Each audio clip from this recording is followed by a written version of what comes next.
Actions. Recognize Senator Dietrich. Thank you, Mr. Chairman. If I can, I'll just do the introduction from here. Is that all right? Absolutely. Thank you. I would like to introduce 25 RS 0361, and it is involving the topic is the intercity passenger rail service program. Committee questions or objections?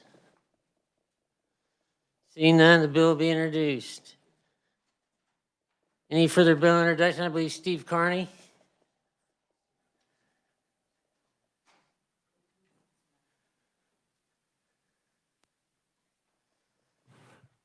Morning, Mr. Chairman, members of the committee, Steve Kearney. I'm appearing here on behalf of the Kansas County Treasurers Association, asking for introduction of 25 RS 0728. It deals with reapportionment of some of the fees that the treasurers receive. Committee questions or objections? Seeing none, the bill will be introduced. Are there any further bill introductions?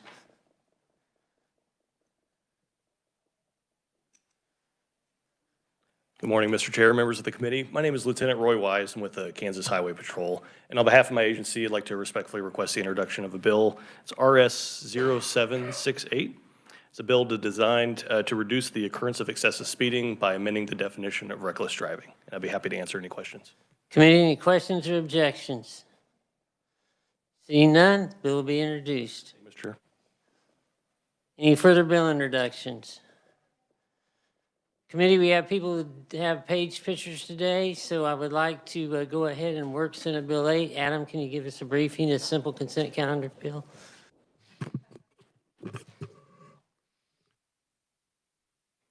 Thank you, Mr. Chairman. Senate Bill 8 requires that in the event a motor vehicle is stopped with hazard warning lights, road flares, or caution signals, the driver of an approaching motor vehicle shall either change lanes or proceed in the same lane with due caution and reduced speed. A violation would be a traffic infraction and subject to a fine of $75. Committee, what's your pleasure on this bill? Senator Dietrich. Mr. Chair, I move that we pass Senate Bill 8 out favorably for passage and consider putting it on the consent agenda. Do you want that in the motion or not? Yes. Seconded by Senator Warner, moved by Senator Dietrich, seconded by Senator Warner. Are there further questions? Seeing none, all those in favor signify by saying aye. Aye. Those opposed? Moving out on consent calendar. We're making up some time. Now we'll turn our attention to open the hearing on Senate Bill 9. Adam?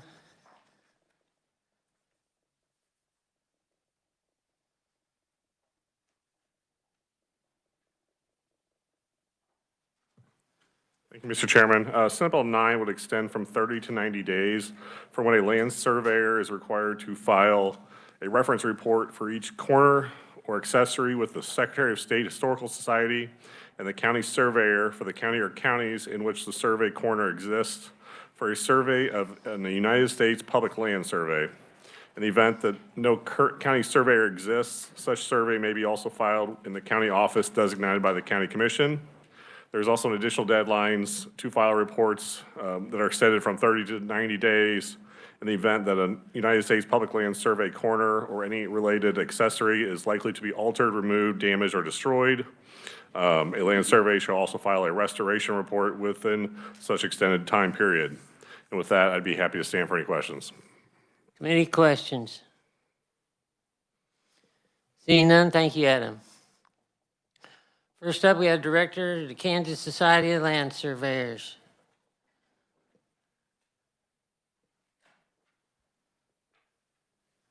Good morning, Chairman and committee members. I'm Bill Haverkamp. I'm a Topeka surveyor, a member of the Kansas Society of Land Surveyors, and a director on the board. I'm here to offer testimony in support of Senate Bill number 9 and answer any questions that may come to mind. You know, Senate Bill number KSA 58-2011 is a means of perpetuating and documenting public land corners that are used in every legal description, town plat, subdivision survey in the state. They're highly important, so retaining that information and making it available for the next surveyor or the next generation of surveyors is extremely important. I brought a copy of a land survey reference report so you can kind of physically see what it looks like. It just allows us to identify what the monument type is, some physical references for someone to recover it in the future, and also put a little information as to how it was recovered or how it was established or what evidence was used by the land surveyor in that endeavor. So with that, I would ask your support for this bill and answer any questions you might have. Committee questions. Is there an issue with the amount of time? There is an issue with the amount of time. Some of our projects might be, if it's a highway improvement project, it could be 10, 12 miles long. If you're doing a transmission line survey, it could be 100 miles long. And that 30-day window, it expires pretty quick because the way it was written, it was 30 days from when the references are made. So if you can imagine a surveyor going out, recovering a monument, making those ties for one monument, and you've got several hundred to do on that project, 30 days dries up pretty quick. It takes a week to get mail from western Kansas to Topeka, the way the system works today. So some expanded time would be great. The other caveat in this bill is allowing a county commission to designate an alternative office. The original bill and the current statute only had 3, the county surveyor, which very few counties have a county surveyor, a county engineer, where there's very few counties have a county engineer, and then the road department. What we've seen and observed is that the Register of Deeds has been kind of a de facto repository for these, which is great because the Register of Deeds is a research location for deeds, surveys, plats, so it kind of dovetails in pretty good, but it's not in the current statute. So this will kind of align the statute with the practice, if you would, so. Senator Klemp. Thank you, Mr. Chair. Could you explain monument? Okay, so when the federal government subdivided Kansas back in the early parts of the 1850s, 1860s, they set a physical monument to designate the section corner or the quarter section corner. And so at that time, it was either a stone or a mound of dirt with a charred stake in the top of it, something visible for the settlers to see when they went out to go, settle the country. So today, it could be that still that same piece of stone. We found evidence of pits and mounds in southwest Kansas, but typically it's a rebar with a plastic cap or an aluminum cap that's got the surveyor's identification number on it. Yep.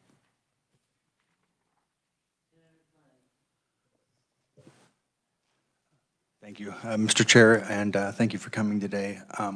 So I'm new to this topic, and I think that was a great question Senator Klemp had. I had the same one and was afraid to ask, but since we're asking questions that we don't understand, why are we still using something like that when we have geolocation systems and things like that available? Well, when this bill was enacted in 1982, the technology was much different than it is today. And we do a lot of georeferencing, and in fact, we've got the Kansas Regional Coordinate System that kind of is our measurement tool de facto, but not everybody has that technology. So it's a way we've been doing it for the last 42 years. I think the Historical Society may be transitioning to an electronic means of filing these rather than physically sending them in, being able to scan them and email them into HubTac, which is a vendor for the Historical Society. So there's been some changes being made, but most corners are georeferenced. Yep. Committee for their questions. Senator Dietrich. Thank you, Mr. Chair. Thank you for being here. Good seeing you. Thank you.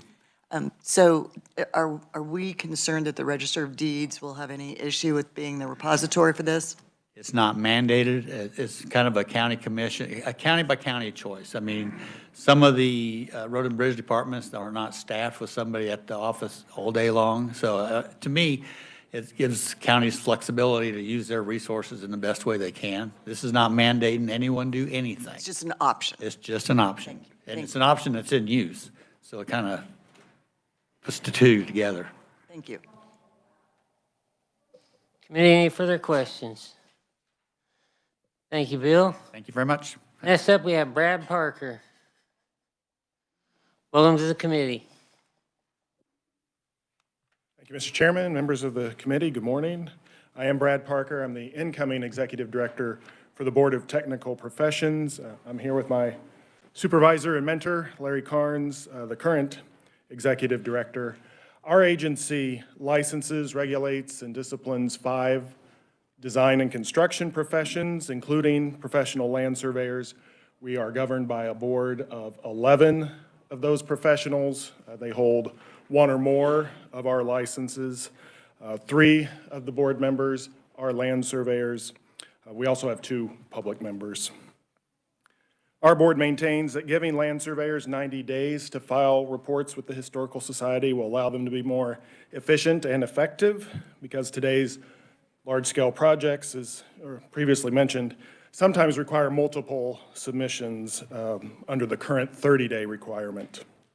We also note that the increased time would not impose any substantial burdens on surveyors, their clients, or our agency.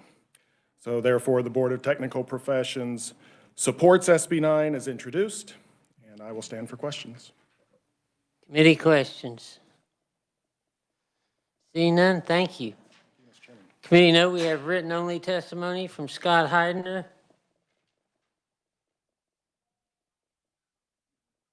Will any neutrals? Any opponents? Close the hearing on Senate Bill 9. Committee will turn our attention to the presentation from Calvin Reed, Secretary of Transportation. Thank you for your expediency.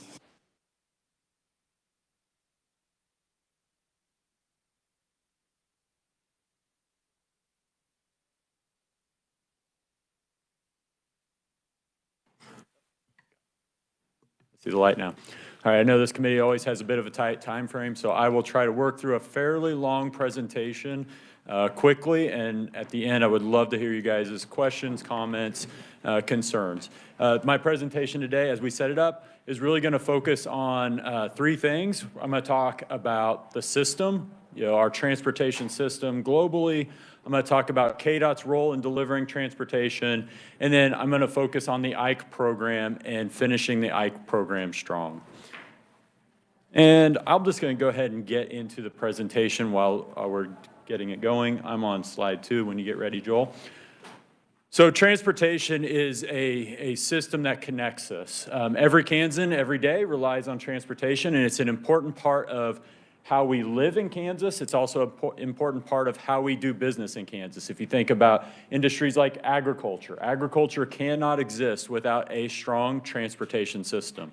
So it is important that we invest in transportation in Kansas, and we have done that. We have done that for 4 consecutive transportation programs, with the 4th one being what we're in right now, the Eisenhower Legacy Transportation Program. And we have invested in it through our agency and continuing to develop, modernize, and make our agency more efficient.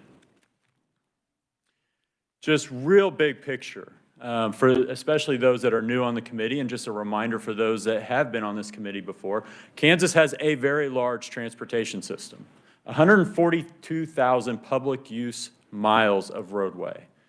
So that's a lot, 142,000 miles of public use roadway. I'm sorry, 138,000 miles. And those are obviously spread all across the state. They're not all owned by the Kansas Department of Transportation, the state of Kansas. In fact, the majority of them are owned by our counties and cities. If you look at the use of our system in terms of highways, it's a disproportionate use. In fact, the largest part of our system is our counties. The smallest amount of traffic, vehicle miles traveled, is also on our county system, all right?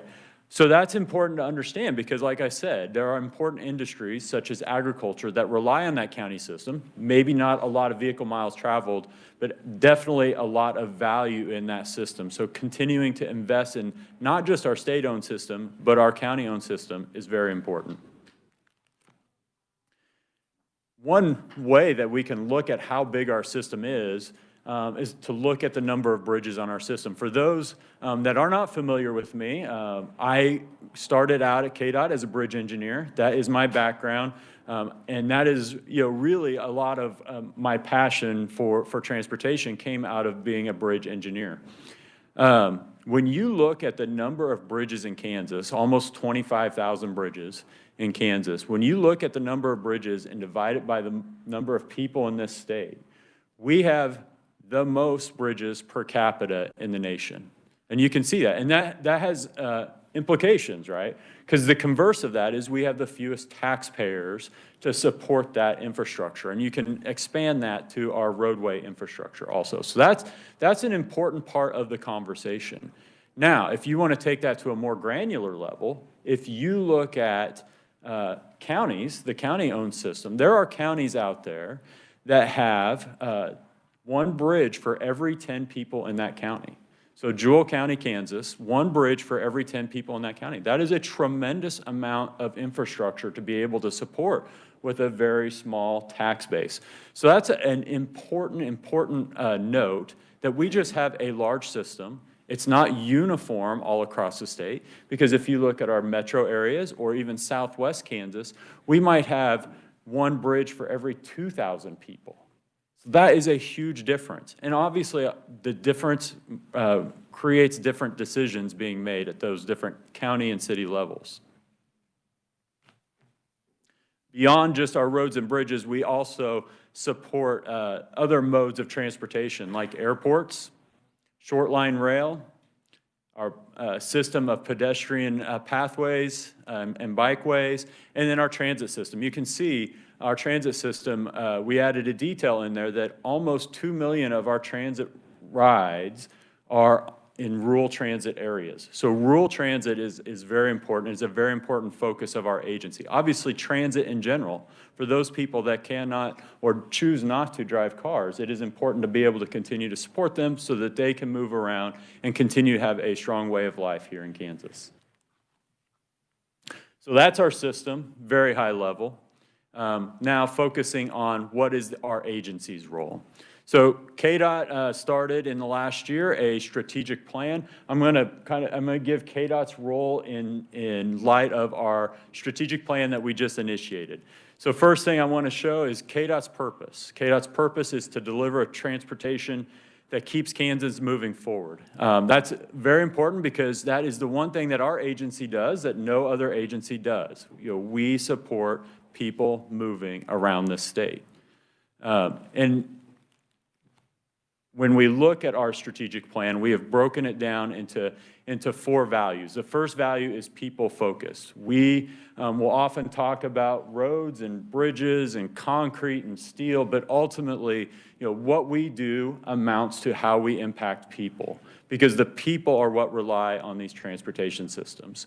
So the statistic that you see up on the slide is about our highway fatalities. It's kind of a good news, bad news situation, right? So starting out with the good news, for 4 consecutive years, we have seen a downward trend in our highway fatalities. And that doesn't come by accident, no pun intended, right? It's very purposeful. And you can see the Drive to Zero Coalition up there, that symbol. That is a coalition of a wide variety of industries really helping to feed into how we can continue to drive this number down.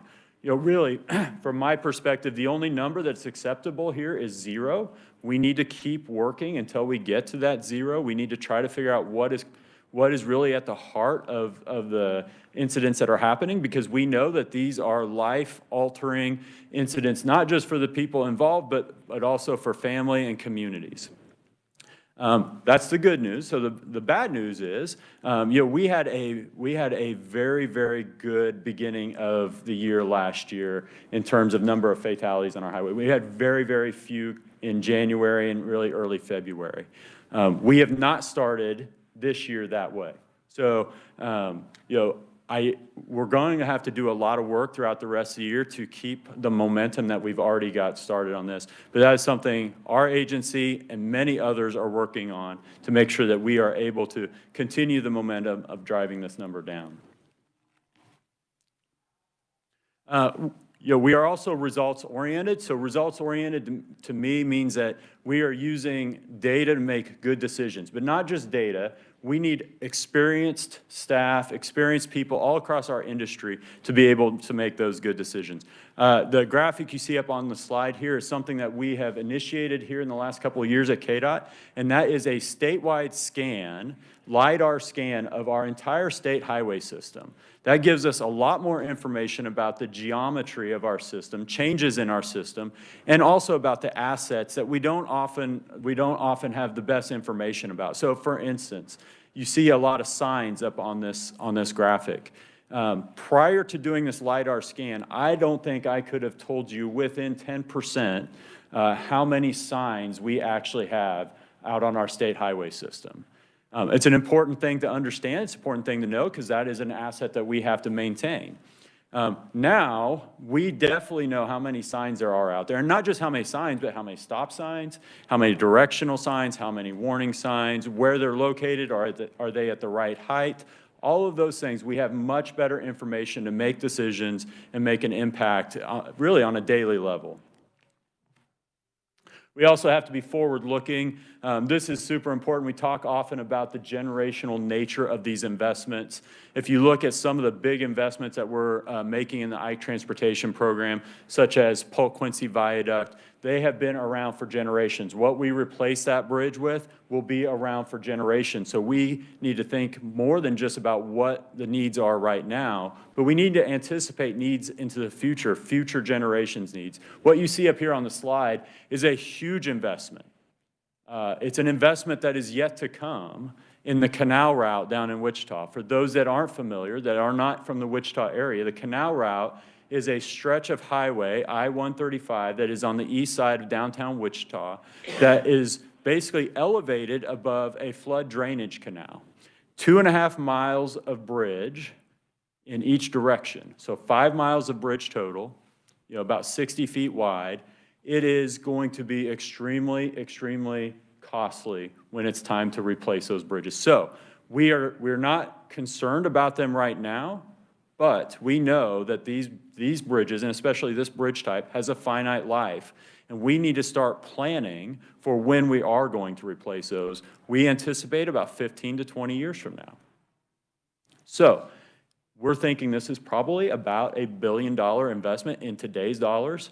So when we start thinking about how we are going to save up the money or be able to fund that, we need to start that conversation now. And not just that, but what really needs to happen here?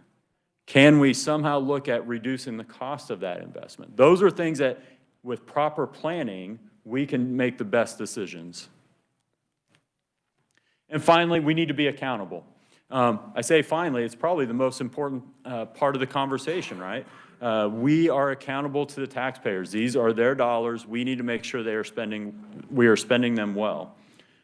What you see up here is a pavement performance metric. If you look at our budget, you will see our current pavement performance metric, which is really based off of a national measure of surface condition. For the last 10 years, we have been discussing that surface condition really does not tell us what the right actions are for a pavement. If we base all of our actions on surface condition, we will never address the ongoing issues that are underneath. So this performance measure really looks at not just what's on top, but also what's going on underneath the surface. It's able to use our existing data set, and we're inferring new information from that existing data to be able to make better decisions and be able to convey to you what the health of our pavements really are. Why is that important? I've not done the research on this, but I would guess that our state-owned system of pavements is probably the largest asset that we have as a state. So it is important that we are making the best decisions on that very large asset. So now I'm going to talk about the Eisenhower Legacy Transportation Program, 10-year comprehensive transportation program, originally estimated, I'm going to say that again, originally estimated at $10 billion. There really was not a dollar figure associated with the Ike program. In fact, it was really revenues that were designated for the Ike program, and then we have to be able to identify how those revenues are going to perform over time. I'm going to talk a little bit more about the funding of the program later on in the presentation. What I want you to really get out of this slide, don't focus on the $9.9 billion, but really focus on the priorities, and you can see the priorities by the size of those bars.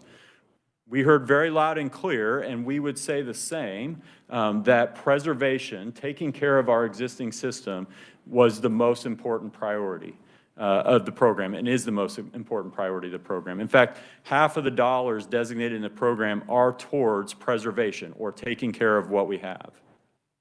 Why is that important? I'm going to talk about modernization and expansion projects, which are those bigger projects that we often see, we have ribbon cuttings for. Those are important projects, but if we're not taking care of what we have, those are not as beneficial as what we think they should be. So it is so important that we continue to invest in this system that we have and making sure it is as efficient and safe as possible. The other big bar up there, modernization expansion projects on our highways, about 25% of the program designated towards those. Those are projects that will work to make safety improvements on the system or expand capacity of the system. There are several promises in the legislature that we are tracking, targeting. One of them is the $8 million promise. That is that every county in the state will receive at least $8 million worth of investment in transportation throughout the life of the program. That is an important investment because we want to make sure that every Kansan sees the benefit of the Ike transportation program. A little caveat here, you can see that we have met that promise in about 90% of the counties across the state. We don't expect this to be an issue at all to meet this promise. But I think we all know a dollar doesn't do what a dollar did in 2020. $8 million isn't the same as what $8 million was in 2020. So, we are not holding ourselves to this $8 million. We are investing as we need to, as communities need it in each of these counties. Talked about preservation. These are some statistics on preservation. Up to our December letting, about $2.8 billion worth of projects let in preservation. That covers about 8,500 miles of our 10,000-mile system. So if you think about our preservation projects, they are cyclical. That we are going to do some sections of roadway in the state a couple of times during this program, and some of them we might just hit once. It's important to understand the cyclical nature of our preservation projects, and over 390 bridges that we have either replaced or repaired as part of this program. We have about 5,000 bridges on our state-owned system, so this is about 8% of the bridges that we have on the system that we've covered in this program. If you look at our targets that we have, these were not dictated by the legislature, but instead we put these on ourselves. We wanted to make sure that we were tracking our spending all across the state. You can see that we are meeting targets in all of our districts. Our Northwest district is a little bit behind, but like I said, these projects are often cyclical in nature. We expect that number to get caught up in the next couple of years as we do more work out in that part of the state. Modernization expansion projects. These are the projects. I'll have a few that will kind of indicate what they are, but like I said, these are the ones that make safety improvements and expand capacity. So for those in the Wichita area, you think about the Wichita North Junction. For those in the Kansas City area, you think about US 69 Express. For those out in rural Kansas, K23 out in northwest Kansas, where we're adding shoulders and taking down hills. Those are the kind of projects that we're talking about here. Now, I said that we're going to do $2.3 billion worth of projects in this program. Really, that's not quite right, because one of the mandates of the legislature was that we completed at least one phase of our projects that were left over from our previous program, T-Works. And when we have completed all of those, and right now those amount to about $500 million.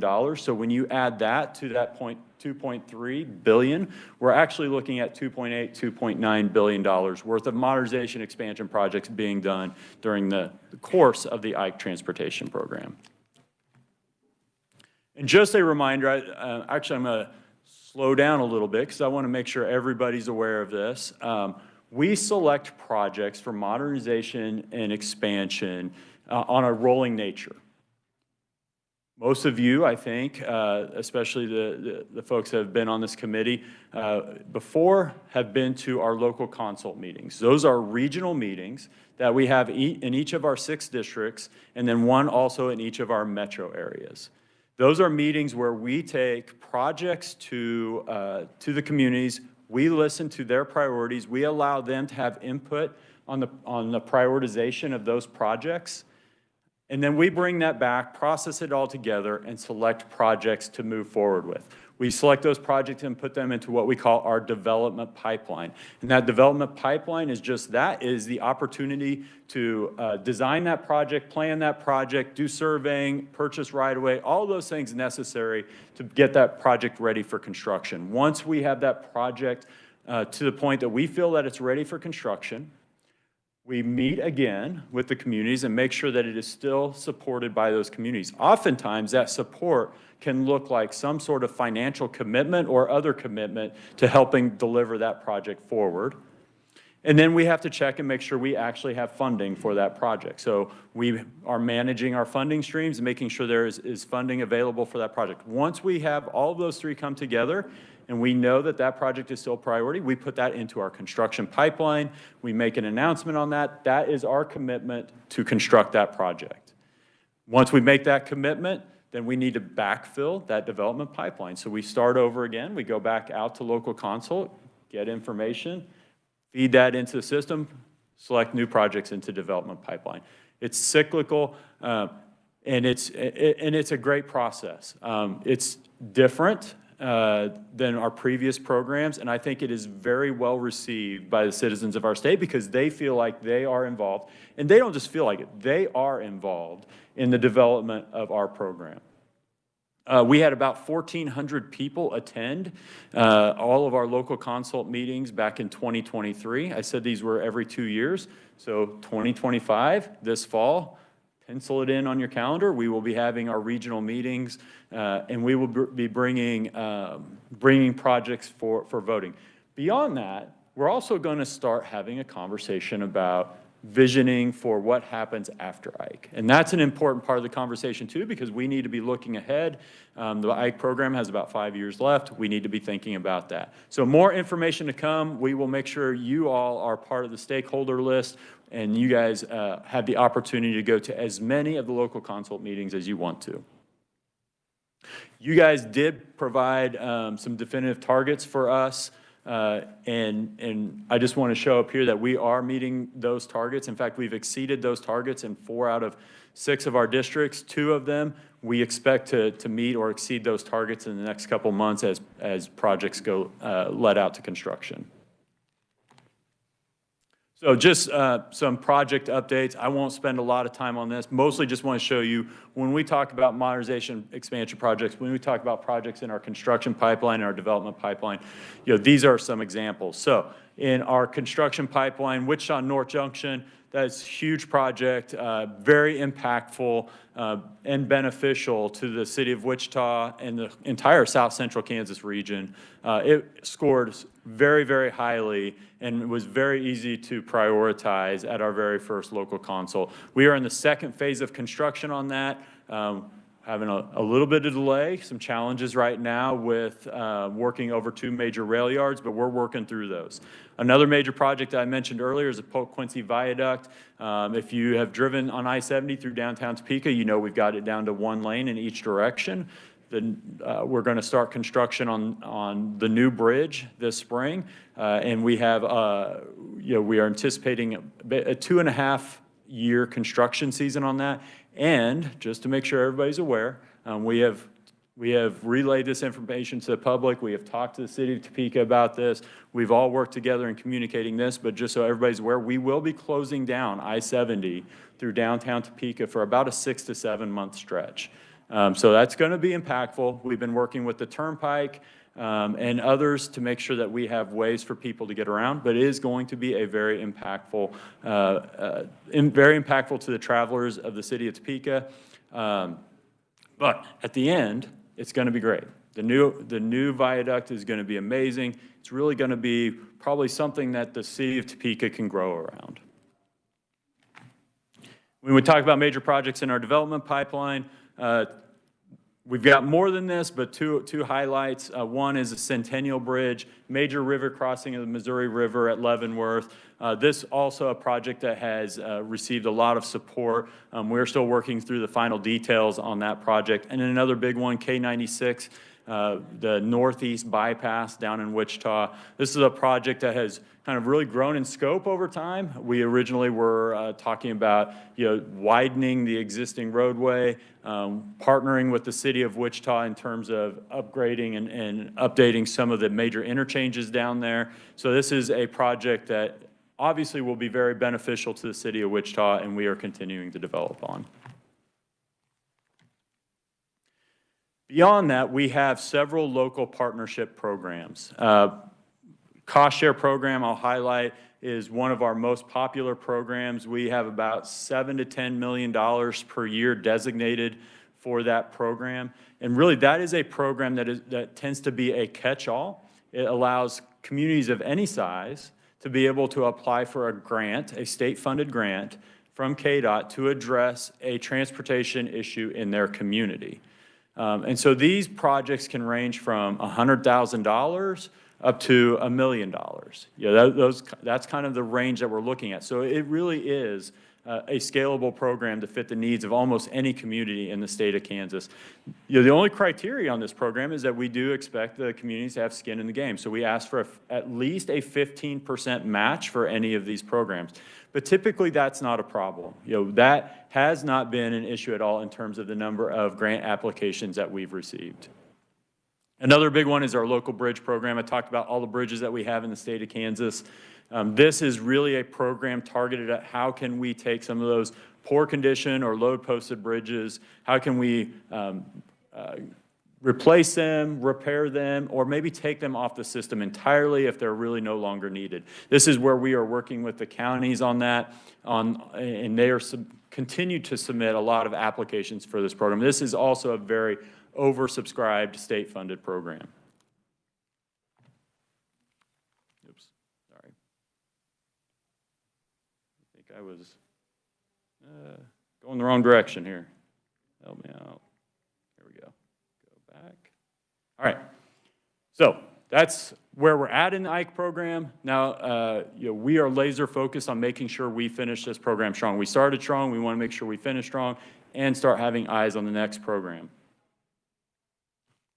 So real quick reminder, this is how we fund transportation in Kansas. Multiple fund sources, multiple revenue streams feed into two major funds. We're going to talk a lot, you guys will talk a lot about the State Highway Fund. That is the fund that the IKE program is funded out of, our agency operations budget is funded out of. That's a very important piece of transportation in Kansas. One that we don't often talk about is the Special City and County Highway Fund.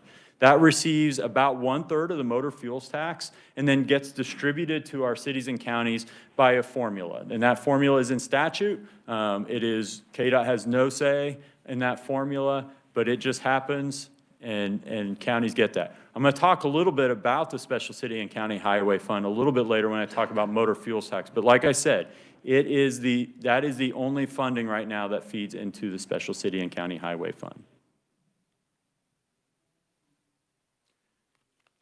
When you look at the revenues through the first 4 years of the program, so this is just reporting to the end of fiscal year 24.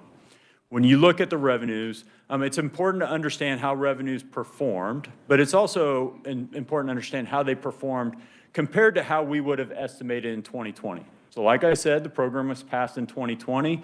We had to look into our crystal ball and try to identify what we thought revenue streams were going to be, how much we thought projects were going to cost, and then try to make some assumptions about what we were able to deliver based on that. So things have changed. A couple things have happened since 2020. We've had a major pandemic. We have had major inflation, not just at a personal level, but also at an industry level. And so all of those things together have impacted the revenues and the costs of us doing business. So just looking at the revenue side, we have outperformed our original estimate of revenue by about 18%. So that's a good thing, right? That potentially would have allowed us to do 18% more work than we would have anticipated, or maybe even pass some of that down to counties so they could get more work done. You could see the two big performers are sales tax revenue and federal fund reimbursement. Sales tax revenue, obviously sales tax revenue for the entire state has been higher than what we would have anticipated because really a lot of money was thrown into the economy. People were expected to go out and spend, and they did. And so sales tax revenue goes up. We receive right now 18% of every sales tax revenue that comes into the state general fund gets put into the state highway fund. Similarly, federal funds, as a response to the pandemic, a new appropriations was passed, more federal funding available to states for infrastructure improvements through various mechanisms, but we have seen an uptick in our federal funds for the first 4 years. But when you look at the other side of the equation, when you look at how much it costs us to do business compared to what we would have estimated, we're about 40% higher at the end of fiscal year 24 than what we would have originally anticipated being. So we would have assumed some level of inflation through the program, but obviously costs have outperformed that inflation. So a little bit of a imbalance there. Projects cost about 40% more. We took in 20% revenue, 20% more revenue. We are actively working on how we can fill that gap to make sure that we're able to deliver every project that we would have anticipated as part of the IKE program. One way that we're doing that is by pursuing federal grants. We've pursued more federal grants this last year as an agency than ever in the past, and we've been very successful. Brought in almost $200 million in federal grants in calendar year 24. So that's a huge success. That will help fill that gap. That will help make sure that more of those modernization expansion projects and other projects are able to get constructed. But long term, I just want to come back to this. For the last 20 years, since the motor fuels tax was last corrected in 2003, motor fuels tax was set at 24 cents per gallon for gasoline, 26 cents per gallon for diesel. Since then, our motor fuel tax has been flat. But if you think about inflation, and not just the most recent inflation, but the compounding impacts of inflation over 20 years, the value of that same motor fuels tax has dropped by 2/3. So what that means is in 2003, when the motor fuels tax was passed, we would have been able to build 3 bridges, where right now we're able to construct 1. So that is extremely impactful to KDOT. Luckily, we have been working with you, and we've been able to supplement that revenue through things like sales tax. When you go back to our counties and our cities, who were receiving and are receiving a portion of that motor fuels tax, I would say they are more challenged, right? That motor fuels tax has lost value to them over time, and they are figuring out ways to fill that hole. It's either by cutting services, maybe not maintaining or maintaining at a less service roads and bridges, or supplementing their budgets in other ways. So that's an important part of the conversation, because as we talk about beyond the IKE transportation program and how we fund transportation, it's important to understand how we are going to collect revenues from people who are using the system. We're going to have a presentation, I'm sure, in this committee at some point about road usage charge. That is something that we were tasked with.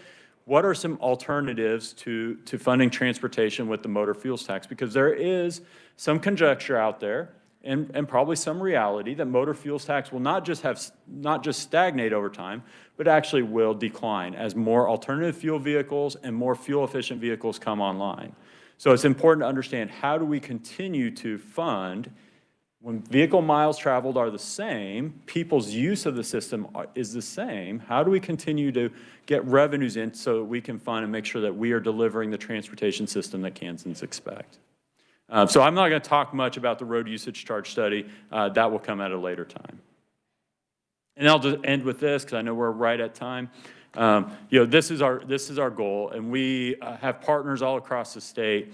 We have our construction partners, our cities and counties, legislature. Obviously, it's important that we all work together because, like I said, transportation is really the fabric of Kansas. If you think about everything that we do, it revolves around how we are going to get around? How are we going to move our goods to the state? So it's important that we continue investing in that. And I have one more thing to say. I apologize. I should have done this earlier. We had a major snow event earlier this year. We have 2,200 employees in KDOT, and I could not be more proud of our response to the snow event. It was some people call it a historic snow, but it's been probably 30 years since many of us have seen a snow like that. And so when you think about the experience of our staff, a lot of our snowplow drivers have 2 or 3 years of experience. They've never seen anything like that. They've never experienced anything like that. I was very proud, even though we had to close a lot of roads down. It was the right decision, but I was really proud that we were able to get out and get those roads back open as quickly as we did. Super proud of our staff. I'm going to conclude with that. Thank you, Mr. Chairman. Thank you. One quick question from me. What's your lapel pin? This is Buckle Up, Phone Down. So this is a Missouri initiative that is probably 7 or 8 years old, but very simple message about how each one of us have a responsibility and have very simple things that we can do to help drive that number of fatalities down. Every time we get in the vehicle, buckle up, put your phone down, get rid of distractions. Thank you for asking. Not ever going to.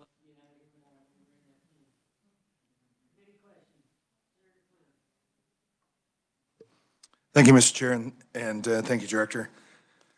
You mentioned, I've heard a lot of good comments about the local consult, so I think that's a good program to do that.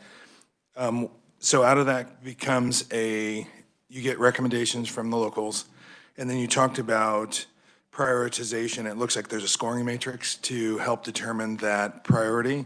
Yes. And then who decides on the priority list? Yeah, good question. So a lot of information feeds into how we score those projects, and depending on whether they're an expansion or a modernization project, we look at things like engineering factors, safety factors. For our expansion projects, we would look at economic development potential.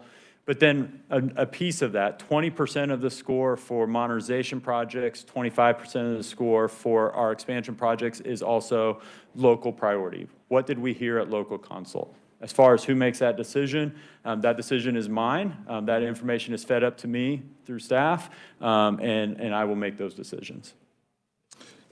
And thank you. And may I add another question, sir? All right, thank you. You talked about a cost-sharing program. It'd be nice to see some data on the counties that are taking advantage of that or the local communities, so we could provide some feedback and maybe some of our own areas that aren't probably utilizing that tool, because it sounds like that's a real valuable tool. So if you could. We would absolutely love to share that. I believe we have that information out on our website, but we can condense it for you and provide that to you. Thank you. If you would provide that to committee, it'd be great. Senator Tyson.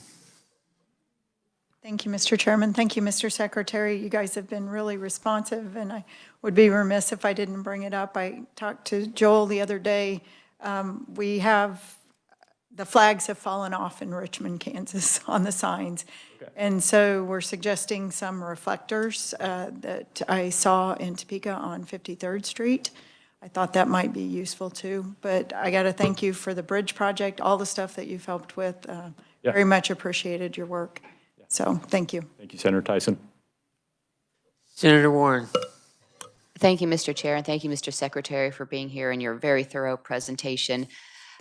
The district I represent shares a border with our state to the east, and I want to commend and say what a good job, because you can tell when you're in Kansas versus when you're in a different state, also with the snow removal and things too. So, and it makes a difference. Besides taxes, probably one of the things that you hear a lot of complaints about are traffic and bad roads. So thank you for the work you're doing to help with both of those issues and taking a look at what does our next transportation plan look like as we're working our way through this one. So thank you for the information today and the presentation. Thank you for the kind words. Absolutely. Thank you, Mr. Chair. Senator Clays. Thank you, Mr. Chairman, and thank you, Mr. Secretary, for coming. I too want to thank you for the work you've been doing down in Wichita. It's not gone unnoticed because I have to say, living down there since the late 90s, kind of felt like we were maybe being overlooked for a while because I drive up to Kansas City, my good friends in Kansas City, and they'd have these beautiful new roads, and we have these dangerous intersections from Kellogg and 235 where you have 10 yards to get on the on-ramp, which is, by the way, shared by other people using it as an off-ramp, and that was a bit ridiculous that it went on for so long, but that wasn't under your supervision, so I'm not holding you accountable for that. In fact, just the opposite. It feels like we are getting a lot of the attention that we need, and I do look forward to working with you on that northwest expressway because that is holding back development on the west side. My friends from Mays actually came and visited me about that, and we've talked about that, so I won't recapitulate that conversation. I do again want to thank you, despite wearing a Missouri pin, but I do also have a question, which may not be one of my best questions because I'm sure that you've got a good answer for it, and there's a good reason why. But why with these bridges? One thing about them, like that bridge in Wichita, that's 5 miles, 2.5 both ways, is aesthetically they're horrendous, blight kind of flavor to them, and it invites people to come and tag them with their gang symbols and people to camp out underneath them, and they're just not very friendly in so many ways. Is there a reason why we don't just do dirt work and build up an area for a highway, or can you just explain why we have to have that? Is there some other way we could handle that where it doesn't create such a visual impediment? I appreciate the question. That, and I'll try to make this brief because I know there's probably a couple other questions, but that bridge or that system of bridges was really built at a point in time, and there were design criteria, and there was probably a bit of an attitude about what a bridge should be at that time. So there is not a lot of aesthetic appeal to that bridge. If you look at the bridges on Kellogg, where we have worked with the city to focus on aesthetics, we are definitely willing to do that. Just know that it comes at a cost. I think there's benefit, personally, to making our bridges more aesthetically appealing, especially in urban areas. Now, that particular bridge, the challenge there is the flood canal. By putting a plug of dirt in there, you could be potentially restricting the purpose of that flood canal. So we have to make sure that our infrastructure fits within the overall purpose of the other infrastructure in the area. That being said, when we look at that, when we start studying that and planning for that, we're going to be looking at options that might allow us to do things like what you were talking about. Maybe it doesn't have to be 2.5 miles of bridge in each direction. More to come. We need to study, we need to understand it better. Any questions? Senator Arterbright. Thank you, Mr. Chair. Thank you, Secretary. I hope I didn't miss it. What does a penny of fuel tax generate? What does a penny of fuel tax generate? Motor fuel tax, is that? Okay. Yeah, I'm sorry. About $18 million is what I'm hearing right now. Thank you, sir. Yeah. We can get a more definitive answer on that, though. Committee, we are out of time. Thank you very much, Secretary Reed. Appreciate you compressing your presentation into 35 minutes. It worked out well. Thank you, Mr. Chairman. Appreciate everybody.